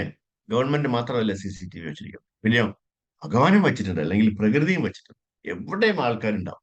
നമ്മൾ എവിടെ ഒളിച്ചിരുന്നു കഴിഞ്ഞാലും അവിടെ ഒരാളുണ്ടാവും, അല്ലെ? നമ്മൾ നോക്കാനായിട്ട്, നമ്മൾ വീക്ഷിച്ചുകൊണ്ടിരിക്കുകയാണ് 24 മണിക്കൂറും CCTV, അല്ലെ? നമുക്ക് അതിൽ നിന്ന് രക്ഷപ്പെടാൻ പറ്റില്ല. അതാണ് പ്രകൃതി. അപ്പോൾ അതുകൊണ്ടാണ് നമ്മൾ പറയുന്നത്, നമ്മുടെ ഈ ഗുണങ്ങളെല്ലാം നമ്മളെ ഇങ്ങനെ എന്താണ്, വാർന്നു കൊണ്ടിരിക്കുകയാണ്. അതുകൊണ്ട് ശാസ്ത്രം പറയുന്നു, തസ്സേവ ഹേതോ പ്രിയതേത ഗോവിദോ ന ലഭ്യതേ യത് പ്രമദം ഉപരി അഥ. ശ്രീമദ് ഭാഗവതം പറയുന്നു, നമ്മളുടെ മുൻകാല ജീവിതത്തിൽ നമുക്ക് ലഭിക്കാത്ത കാര്യത്തിനായി നമ്മൾ ശ്രമിക്കണം. എന്ത്? മുകളിലോട്ട് പോകാൻ. ഭൂതകാലത്തിൽ നമ്മുടെ പുണ്യപ്രവർത്തനങ്ങളാലോ അധർമ്മപരമായ പ്രവർത്തനങ്ങളാലോ നമുക്ക് ഇവിടെയോ ഉയർന്ന ഗ്രഹവ്യവസ്ഥയിലോ വ്യത്യസ്ത തരം ശരീരം ലഭിച്ചു. അത് വളരെ ശരിയാണ്. പക്ഷെ അത് എന്റെ പ്രശ്നത്തിന് പരിഹാരമല്ല. യഥാർത്ഥ പ്രശ്നം എന്താണ്? ഇനി നമ്മൾ ജനിക്കരുത്. അതാണ് യഥാർത്ഥ പ്രശ്നം, അല്ലേ? അപ്പൊ ഇനി ഒരു ജന്മം വേണ്ടാന്ന് പറയും. അതിനാൽ ഈ ജന്മ മൃത്യു ജരാവ്യാധിയിൽ നിന്ന് എങ്ങനെ രക്ഷപ്പെടാം? സമയം ലാഭിക്കുകയും അത് പ്രയോജനപ്പെടുത്തുകയും വേണം. അതാണ് മുഴുവൻ വേദ നാഗരികത നമ്മൾ പഠിപ്പിക്കുന്നത്. അതുകൊണ്ട് സേവ ഹേതോ പ്രിയദേവ ഗോപിത എന്ന് പറയുന്നു. നിങ്ങൾ ബുദ്ധിമാനാണെങ്കിൽ ഈ ജനന മരണ ചക്രത്തിൽ നിന്ന് എങ്ങനെ കരകയറാൻ ശ്രമിക്കണം, നമ്മളുടെ ജീവിതത്തിൽ ഇടപെടണം, അല്ലെ? ഇതെല്ലാം തവോ ദിവ്യം പുത്രക ഏന ശ്രദ്ധേ സത്വം. നാം നമ്മുടെ അസ്തിത്വത്തെ ശുദ്ധീകരിക്കണം. അങ്ങനെ നമുക്ക് നമ്മുടെ യഥാർത്ഥ സ്ഥാനമായ നിത്യജീവിതം, ആനന്ദകരമായ ജീവിതം, അറിവ് നിറഞ്ഞ ജീവിതം, അല്ലെ, പുനരുജ്ജീവിപ്പിക്കാൻ കഴിയും. അതാണ് നമ്മുടെ ആവശ്യം. ഇപ്പൊ നമ്മുടെ ആവശ്യം എന്താണ്? ഈ കഷ്ടതകളൊക്കെ മാറ്റി നമുക്ക് ഭഗവാന്റെ ധാമത്തിലേക്ക് പോകണം. അവിടെ ചെന്നാൽ എന്തോ ഒരു ബ്ലെസ് ആണെന്നറിയാം. എപ്പോഴും നമുക്കിങ്ങനെ ഭഗവാനെ കണ്ടുകൊണ്ടിരിക്കും. ഭഗവാനെ നമ്മൾ എപ്പോഴും ഇങ്ങനെ സേവയിലാണ്. അവിടെ ചെന്ന ഒരുപാട് സേവയുണ്ട് ഭഗവാന് വേണ്ടി, അല്ലെ? ആ 24 മണിക്കൂർ നമ്മൾ സേവയിലാണ്. ഇവിടെ ഈ ലോകത്തുള്ളപ്പോഴാണ് നമ്മുടെ ഉള്ളിൽ ഒരു പരമാത്മാവുള്ളത്. എന്താണ് ഗോലോക വൃന്ദാവനത്തിൽ എത്തിക്കഴിഞ്ഞാൽ ആ പരമാത്മാവിന്റെ ആവശ്യമില്ല. കാര്യം എന്താണ്? നമ്മൾ പരമാത്മാവായിട്ട് ഡയറക്റ്റ് ആയിട്ട് ബന്ധപ്പെട്ടുകൊണ്ടിരിക്കുക, അല്ലേ? അവിടെ പരമാത്മാവ് നമ്മുടെ ഉള്ളിൽ ആവശ്യമില്ല, നമ്മുടെ ആത്മാവ് മാത്രമേ ഉണ്ടാവും, അല്ലേ? അവിടെ ആത്മാവ് മാത്രമാണ്. അതാണ് എന്റെ വ്യത്യാസം, അല്ലേ? നമ്മള് വേറെ ആരും നമ്മളെ ഇൻഫ്ലുവൻസ് ചെയ്യില്ല. അവിടെ യാതൊരു ചിന്തയില്ല, മറ്റൊരു ചിന്തയില്ല. പിന്നെ രാവിലെ വെച്ചാൽ എന്താണ് ചിന്ത? അല്ലേ? ഭഗവാനെ എങ്ങനെ സന്തോഷിപ്പിക്കാം, ഭഗവാനെ എങ്ങനെ സേവിക്കാം. കാര്യം എന്താണ്? നമ്മൾ എല്ലാവരും സേവകരാണ്. നമ്മൾ ഓരോരുത്തരും നമ്മുടെ ഉള്ളിലേക്ക് നോക്കിക്കഴിഞ്ഞാല് നമുക്ക് എപ്പോഴും ആരെങ്കിലുമൊക്കെ സേവിച്ചുകൊണ്ടിരിക്കണം എന്നുള്ളൊരു താല്പര്യമാണ്, അല്ലേ? കാര്യം എന്താണ്? അപ്പോ ഒന്നുകിൽ നമ്മൾ ഭർത്താവിനെ സേവിക്കും, അല്ലെങ്കിൽ നമ്മൾ ഭാര്യയെ സേവിക്കും, അല്ലെങ്കിൽ നമ്മൾ അച്ഛനെ സേവിക്കും, നമ്മൾ അല്ലെങ്കിൽ മകനെ സേവിക്കും, അല്ലെങ്കിൽ അമ്മയെ സേവിക്കും, അല്ലെങ്കിൽ മക്കളെ സേവിക്കും, അല്ലേ? അല്ലെങ്കിൽ ഒന്നും കിട്ടിയില്ലെങ്കിൽ അയൽവക്കത്തുള്ള ആരെങ്കിലും സേവിച്ചുകൊണ്ടിരിക്കും, അല്ലേ? അല്ലെങ്കിൽ ഏതെങ്കിലും നാട്ടുകാരെ സേവിച്ചുകൊണ്ടിരിക്കും. എപ്പോഴും നമുക്ക് സേവന മനോഭാവം നമ്മുടെ ഉള്ളിലുണ്ട്. ഇനി ഇതൊന്നും കിട്ടിയില്ലെങ്കിലോ? പാശ്ചാത്യ രാജ്യത്ത് ചെയ്യുന്നത് പോലെ നമ്മൾ ഏതെങ്കിലും ഒരു പട്ടിയെ പൂച്ചയെങ്കിലും സേവിച്ചുകൊണ്ടിരിക്കും, അല്ലേ? എപ്പോഴും അതിനെ എടുത്ത് ഇങ്ങനെ ലാളിച്ചുകൊണ്ടിരിക്കും, അതിനെന്തെങ്കിലുമൊക്കെ കൊടുക്കാനായിട്ട് ശ്രമിച്ചുകൊണ്ടിരിക്കും. എപ്പോഴും അതായിരിക്കും ചിന്ത. മനസ്സിലായില്ല? അപ്പൊ നമ്മുടെ ഉള്ളിലൊക്കെ എല്ലാവരുടെയും ഉള്ളിൽ എന്താണ്? ആ സേവന മനോഭാവമുണ്ട്. കാര്യം എന്താണ്? നമ്മൾ ഇതാണ് ചെയ്തുകൊണ്ടിരുന്നത്. അവിടെ നമ്മുടെ ജോലി അതായിരുന്നു, അല്ലേ? നമ്മൾ എന്താണോ നേരത്തെ ചെയ്തിരുന്നത് അത് നമ്മുടെ അവബോധത്തിലുണ്ട്, അല്ലെ? ആ സ്വഭാവം നമ്മുടെ ഉള്ളിലുണ്ട്, അതിന് പഠിപ്പിച്ചു തരേണ്ട ആവശ്യമില്ല. അത് നമ്മുടെ ഉള്ളിൽ തന്നെ ഉണ്ട്. അതൊന്ന്, അല്ലേ, ഒന്ന് പോളിഷ് ചെയ്ത് വെളിയിലോട്ട് എടുത്താൽ മതി. അപ്പൊ പിന്നെ ആ സേവനം നമ്മൾ ആർക്ക് കൊടുക്കണം? ഭഗവാനും. ആ ഭഗവാനെ പിടിച്ച് അവിടെ ഇരുത്തി കഴിഞ്ഞാൽ ഈ ബാക്കിയുള്ളവരെല്ലാവരും നമ്മൾ വെളിയിൽ ഇറക്കി വിട്ടിട്ട് ആ ഭഗവാനെ പിടിച്ച് അകത്തിരുത്തി കഴിഞ്ഞാൽ ഭഗവാന്റെ സേവ നമ്മൾ എന്ത് ചെയ്യും, എങ്ങനെ ചെയ്യും എന്നാണ് നമ്മൾ എപ്പോഴും ചിന്തിക്കുക. അങ്ങനെ ചിന്തിച്ചു കഴിഞ്ഞാൽ നമുക്ക് ഈ ഭവരോഗത്തിൽ നിന്ന് രക്ഷപ്പെടാൻ പറ്റും. എത്രയും പെട്ടെന്ന് നമുക്ക് തിരിച്ച് നമ്മുടെ നാട്ടിലേക്ക് പോകാൻ പറ്റും, അല്ലേ? ഭഗവാന്റെ ധാമത്തിലേക്ക് പോകാൻ പറ്റും. അവിടെ പോയി കഴിഞ്ഞാൽ പിന്നെ എന്തെങ്കിലും വിഷമമുണ്ടോ? വളരെ ബ്ലിസ് ആയിട്ട് നമുക്ക് കഴിയാം. ഒരു അല്ലലുമില്ല. അവിടെ എപ്പോഴും സന്തോഷം മാത്രമാണ്, അല്ലേ? കാര്യം എന്താണ്? ഭഗവാൻ നമ്മുടെ ഫ്രണ്ട് തന്നെയുണ്ട്. എപ്പോഴും നമുക്ക് ഭഗവാനെ കണ്ടുകൊണ്ടിരിക്കാം. ഗോലോക വൃന്ദാവൻ അതല്ലേ നല്ലത്, അല്ലെ? ഇവിടെ കിടന്ന് ഈ കിടന്ന് കഷ്ടപ്പെടേണ്ട വല്ല ആവശ്യമുണ്ടോ? അത് വലിയ പാടുള്ള കാര്യമാണ്? ഒരിക്കലുമല്ല. എന്ത് ചെയ്യണം നമ്മള്? നമ്മളൊരു ഗുരുവിനെ സ്വീകരിക്കണം, അല്ലെ? ഒരു ആധ്യാത്മിക ഗുരുവിനെ സ്വീകരിക്കണം. ആരെങ്കിലും അത് വേണ്ടാന്ന് വിചാരിച്ചിട്ടുണ്ടെങ്കിൽ അത് അവരുടെ വിധിയാണ്. കാരണം ഈ ജന്മത്തിലല്ല, അല്ലെങ്കിൽ മറ്റൊരു ജന്മത്തിൽ നമ്മൾ ഇത് എടുത്തേ പറ്റുള്ളൂ. ആരെ? ഒരു ഗുരുവിനെ സ്വീകരിച്ചേ പറ്റുള്ളൂ, അല്ലെ? അപ്പൊ അത് എത്രയും പെട്ടെന്ന് ഈ ജന്മത്തിൽ തന്നെ എടുത്തിട്ട് തിരിച്ചു പോകാൻ നോക്കേണ്ടേ വേണം. ഒരു ഗുരു ഇല്ലാതെ നമുക്ക് ഒരിക്കലും ഭഗവാന്റെ അടുത്ത് എത്താൻ പറ്റില്ല. കാരണം അവിടെ ജയവിജയന്മാർ നിൽപ്പോൾ ഫ്രണ്ടിൽ, അല്ലെ? അവര് ഈ ഗുരു കയ്യിൽ പിടിച്ച് കയറിയാലേ അവരവിടെ എൻട്രി ഉള്ളൂ. അതാണ് എൻട്രി വിസ. അവിടെ നമ്മൾ ഏതെങ്കിലും രാജ്യത്ത് പോകണമെങ്കിൽ വിസ വേണ്ടേ? ഈ വിസ എന്ന് പറയുന്നത് ഈ ഗുരു കയ്യിൽ പിടിച്ചിരിക്കണം, അല്ലെ? ഗുരുവാണ് നമ്മളെ കയ്യിൽ പിടിച്ചിട്ട് അകത്തോട്ട് കൊണ്ടുപോകുന്നത്. അപ്പോ ഈ ഗുരുവിനെ അവിടെ പ്രവേശനമുള്ളൂ, നമുക്ക് പ്രവേശനമില്ല, അല്ലെ? അപ്പൊ നമ്മൾ ഗുരുവിന്റെ കൂടെ പോയി കഴിഞ്ഞാൽ ജയവിജയന്മാർ നമ്മൾ തടയത്തില്ല, അല്ലെ? ആരും നമ്മളെ തടയത്തില്ല. നമുക്ക് ഭഗവാന്റെ അടുത്തേക്ക് പോകാൻ പറ്റും. അതിനാണ് ഗുരു എന്ന് പറയുന്നത്. അത്രയും ഇമ്പോർട്ടന്റ് ആണ് ഗുരു എന്ന് പറയുന്നത്, അല്ലെ? അപ്പൊ നമ്മൾ ഗുരുവിനെ സ്വീകരിക്കുക, ഗുരു പറയുന്നത് പോലെ നമ്മൾ അനുസരിക്കുക. വേറെ ഒന്നും ചെയ്യേണ്ട ആവശ്യമില്ല, ഇതൊന്നും പഠിക്കേണ്ട ആവശ്യമില്ല. ഗുരു എന്താണ് പറയുന്നത് അത് അതുപോലെ അനുസരിക്കുക, കേൾക്കുക, അതുപോലെ അതിനനുസരിച്ച് പ്രതികരിക്കുക, നമ്മൾ അതിനനുസരിച്ച് ജീവിക്കുക. അപ്പോ നമുക്ക് എന്താണ്? സാത്വികമായിട്ടുള്ള ഒരു മൂഡ് വരും. അപ്പൊ നമ്മളെ ഭരിക്കുന്ന എന്തായിരിക്കും? ആ ആ ആ ഗുണമായിരിക്കും. എന്ത്? സാത്വിക ഗുണമായിരിക്കും നമ്മളെ എപ്പോഴും ഭരിച്ചുകൊണ്ടിരിക്കുന്നത്. നമ്മൾ എപ്പോഴും വളരെ ബ്ലിസ് ആയിട്ടിരിക്കും, അല്ലെ? സന്തോഷമായിട്ടിരിക്കും. നമുക്ക് ആരോടെയും ഒരു അസൂയ ഉണ്ടാവും, അല്ലെ? ഒരു രജോ ഗുണം നമ്മളെ കയറി വരുത്തില്ല, അല്ലെ? എപ്പോഴും നമ്മള് ആ സാത്വിക ഗുണത്തിലായിരിക്കും. എപ്പോഴും നമ്മൾ ഭഗവാന്റെ കാര്യങ്ങൾ മാത്രം ഇങ്ങനെ ചിന്തിച്ചുകൊണ്ടിരിക്കും, ഭഗവാനെ എങ്ങനെ സേവിക്കാമെന്ന് ഇങ്ങനെ ചിന്തിച്ചുകൊണ്ടിരിക്കും, അല്ലെ? അതാണ് സാത്വിക ഗുണം. അപ്പൊ നമ്മളിപ്പോ എന്താണ്? ഗുണസംഘസ്യ അല്ലേ, അല്ലെ? അതായത് ആ ഗുണം മാത്രമായിരിക്കും നമ്മൾ. കുറച്ച് കഴിയുമ്പോൾ നമ്മൾ അതിൽ നിന്നും മുകളിലേക്ക് വന്നിട്ട് ഈ ഗുണങ്ങൾ ഒന്നും നമ്മളെ ബാധിക്കാത്ത രീതിയിലാവും. സന്യാസിമാരെ കണ്ടിട്ടില്ലേ, അല്ലെ? ആചാര്യന്മാരെ കണ്ടിട്ടില്ലേ? അവർക്ക് ഇതൊന്നും ഒരു പ്രശ്നമേ അല്ല. ഇനി എന്തൊക്കെ തലകുത്തി വന്നു കഴിഞ്ഞാലും അവർ അനങ്ങത്തില്ല. കാര്യം എന്താണ്? അത് അതൊക്കെ മേലെയാണ് അവരുടെ വാസം എന്ന് പറയുന്നത്. അവർ ഈ ഗുണത്തിനകത്ത് അല്ല. മനസ്സിലായില്ലേ? അപ്പൊ അവരുടെ പരിശീലനം കൊണ്ട്, അവരുടെ ഭഗവാനോടുള്ള അതൈതുകമായിട്ടുള്ള സ്നേഹം കൊണ്ട് അവര് ആ ലെവലിലേക്ക് എത്തി നടത്തും. നമുക്കും പരിശ്രമിച്ചു കഴിഞ്ഞാൽ തീർച്ചയായിട്ടും ആ ലെവലിലേക്ക് എത്താം, അല്ലെ? അതിന് വളരെ സിമ്പിൾ ആണ്. ഗുരുവിനെ സ്വീകരിക്കുക. പിന്നെ ഹരേ കൃഷ്ണ കൃഷ്ണ കൃഷ്ണ ഹരേ ഹരേ, ഹരേ രാമ രാമ രാമ ഹരേ ഹരേ, അല്ലെ? ഈ മന്ത്രം ഉച്ചരിക്കുക, അല്ലെ? എപ്പോഴും സദാ ഹരിയായിട്ടിരിക്കുക. എപ്പോഴും നമ്മൾ ഭഗവാനെ മറക്കാതെ ഇതിങ്ങനെ എപ്പോഴും നമ്മുടെ മനസ്സിലാക്കി. അപ്പൊ നമ്മളെല്ലാവരും ചോദിക്കും, ഇത് ഉരുവിട്ടോണ്ടിരുന്ന വേറെ പണിയൊന്നുമില്ല. എന്ത് പണി ചെയ്യുമ്പോഴും നമുക്കിത് ചെയ്യാൻ പറ്റും, അല്ലെ? ഇപ്പോ മഹാരാജിമാര് അടുക്കളയിൽ എന്താണ് ഭഗവാന് വേണ്ടി കുക്ക് ചെയ്യുമ്പോൾ, അല്ലെങ്കിൽ നമുക്ക് വേണ്ടി കുക്ക് ചെയ്യുമ്പോൾ ഈ മഹാമന്ത്രം പറഞ്ഞുകൊണ്ട് ചെയ്തൂടെ? അപ്പൊ അതിനകത്ത് എന്തുമാത്രം ബ്ലിസ്സാണ് വരുന്നത്, അല്ലെ? ഹരേ കൃഷ്ണ കൃഷ്ണ കൃഷ്ണ ഹരേ ഹരേ, ഹരേ രാമ രാമ രാമ ഹരേ ഹരേ. എന്ത് രസമായിട്ട് നമുക്ക് പാടാൻ പറ്റും അല്ലെ, നമ്മൾ ഈണത്തിൽ പാടിയിട്ട്. അപ്പോ നമുക്ക് തന്നെ ഒരു താല്പര്യം ഉണ്ടാവും അല്ലെ, കേൾക്കുന്ന ഭഗവാന് വലിയ സന്തോഷമാവും. എന്റെ കുഞ്ഞ് കണ്ട, എന്റെ കുഞ്ഞ് എന്റെ ശ്ലോകമാണല്ലോ പാടുന്നത് അല്ലെ, എന്റെ പേരാണല്ലോ പറയുന്നത്, എന്നെ എപ്പോഴും ഇങ്ങനെ ഗ്ലോറിഫൈ ചെയ്തുകൊണ്ടിരിക്കുകയാണല്ലോ അല്ലെ. അപ്പോൾ ഭഗവാൻ എപ്പോഴും നമുക്ക് തഥാസ്തു പറയും. എന്താണ്? നീ നന്നായിരിക്കട്ടെ, നീ നല്ല നല്ല സന്തോഷമായിട്ടിരിക്കട്ടെ. അപ്പോ നമുക്ക് ആവശ്യമുള്ളതെല്ലാം ഭഗവാൻ കൊണ്ട് തരുകയും ചെയ്യും അല്ലെ. അങ്ങനെ ചിന്തിക്കാൻ പാടില്ല, എന്നാൽ പോലും അതിന് ഒരു എന്താണ്, അത് നമുക്ക് സ്വാഭാവികമായിട്ട് തന്നെ നടക്കും. നമുക്ക് നമ്മുടെ കാര്യങ്ങളെല്ലാം വളരെ ഭംഗിയായി നടന്നു അല്ലെ. അപ്പൊ അതിനാൽ ആധുനിക നാഗരികത അവർക്ക് അത്തരം വിവരങ്ങളൊന്നുമില്ല. ഓരോരുത്തരും ഗുണനിലവാരം അനുസരിച്ച് അവന്റെ അവസ്ഥ മെച്ചപ്പെടുത്താൻ ശ്രമിക്കും. എന്നാൽ അത് മെച്ചമല്ല. ഈ ജനന മരണ ചക്രത്തിൽ നിന്ന് എങ്ങനെ രക്ഷപ്പെടാം എന്നാണ് യഥാർത്ഥ പുരോഗതി ചിന്തിക്കുന്നത്. അതാണ് യഥാർത്ഥ പുരോഗതി അല്ലെ. ജന്മ മൃത്യു ജരാവ്യാധി ദുഃഖദോഷാണ് ദർശനം. അതിൽ നിന്ന് നമ്മൾ പുറത്തു കടക്കാനുള്ള വഴിയാണ് നോക്കുന്നത് അല്ലെ. ഇവിടെ ഇനി നമ്മൾ എത്ര കണ്ട് നോക്കിക്കഴിഞ്ഞാലും ഒരു സുഖം ഇവിടെ കിട്ടത്തില്ല. നമ്മള് ഈ എന്താണ് ഈ ഭൗതികതയുടെ പുറകെ പോകുന്നത് എന്താണ്? നമുക്ക് പല രീതിയിലുള്ള സുഖത്തിനുള്ള താല്പര്യത്തോട് ആ വാഞ്ചയാണ്. അല്ലെങ്കിൽ സുഖം എനിക്ക് കിട്ടും, സുഖം എനിക്ക് കിട്ടും, സുഖം എനിക്ക് കിട്ടും എന്ന് പറഞ്ഞാൽ നമ്മൾ നടക്കുക. പക്ഷെ ഒരിക്കലും നമുക്ക് ആ സുഖം കിട്ടത്തില്ല. അത് ഭഗവാൻ ഇവിടെ അടിവരയിട്ട് പറയാം അല്ലെ. അശാശ്വതം അല്ലെ, ദുഃഖാലയം അശാശ്വതം. ഇവിടെ ദുഃഖം മാത്രമാണ്. ഈ ദുഃഖം മാത്രമുള്ള ഒരു സ്ഥലമാണ്. പിന്നെ അവിടെ എവിടെ എങ്ങനെയാണ് സുഖം കിട്ടുക?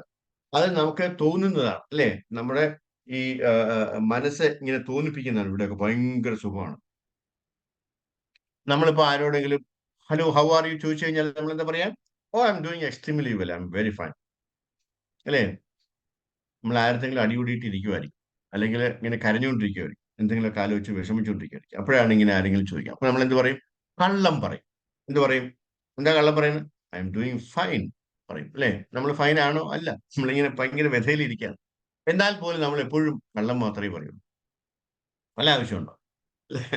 ആരെങ്കിലും പറയാം ഞാനിപ്പോ ഒരു വലിയ പ്രയാസത്തിലാണെന്ന് ആരെങ്കിലും പറയും? ഇല്ല. എല്ലാവരും പറയുന്നത് എന്താണ്?